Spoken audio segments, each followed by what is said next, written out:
ಇನ್ನು ಆ ನೆತ್ತರದ ಮಡುವಿನ ಮುಣಿಗೇಳುತ್ತಿರುವುದು ಮಸಣದ ದೆವ್ವಗಳು.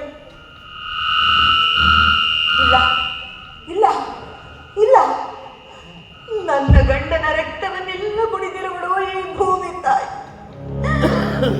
ಎಲೆ ಭೂಮಿ ತಾಯಿ, ನಿನ್ನ ಮಡಿಲಿನಲ್ಲಿ ಅದೆಷ್ಟು ಜನರನ್ನು ಮಲಗಿಸಿಕೊಂಡಿರುವೆಯಮ್ಮ.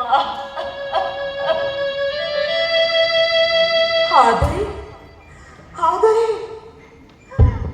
ನನ್ನ ಗಂಡನನ್ನು ಮಾತ್ರ ನಿನ್ನ ಮಡಿಲಿನಲ್ಲಿ ಕಟ್ಟಿಕೊಂಡಿರುವೇನಮ್ಮ, ಕಟ್ಟಿಕೊಂಡಿರುವೇನಮ್ಮ.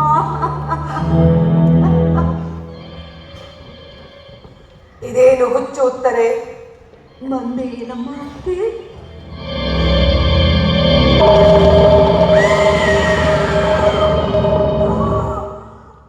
ನನ್ನ ಗಂಡನನ್ನು ಕೊಲಿಸಿ ಕರಾಳ ರೂಪವನ್ನೆತ್ತಿರುವಳು ಯಾರದು?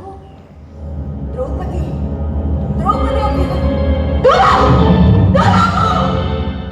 ಉತ್ತರೆ, ತಿಳಿವಿಲ್ಲದ ತರುಣಿಯಂತೆ ತಪ್ಪಿಸುವುದು ಸರಿಯಲ್ಲ ನಿನಗೆ. ತನ್ನವರ ಸಾವಿಗಾಗಿ ಇನ್ನಿತರರನ್ನು ಶಪಿಸುವುದು ಸರಿಯಲ್ಲ ಯಾವ ಸ್ತ್ರೀ. ಹೇಳಿತನವೇ ಹೇಳ, ಶೂರತನವೇ ಶಿವ. ಬಾಳಿಲ್ಲದ ಅಭಿಮನ್ಯು ದೂರವಾದ ಈ ದೋರ್ಜಟಗೆ ಅವನು ಸತ್ತು ಸಮೀಪದವನಾದ ಆ ಶಿವನಿಗೆ. ಇಂದಿನ ಮಾತು ನಿನ್ನಂತ ಹೆಣ್ಣೆಯೇ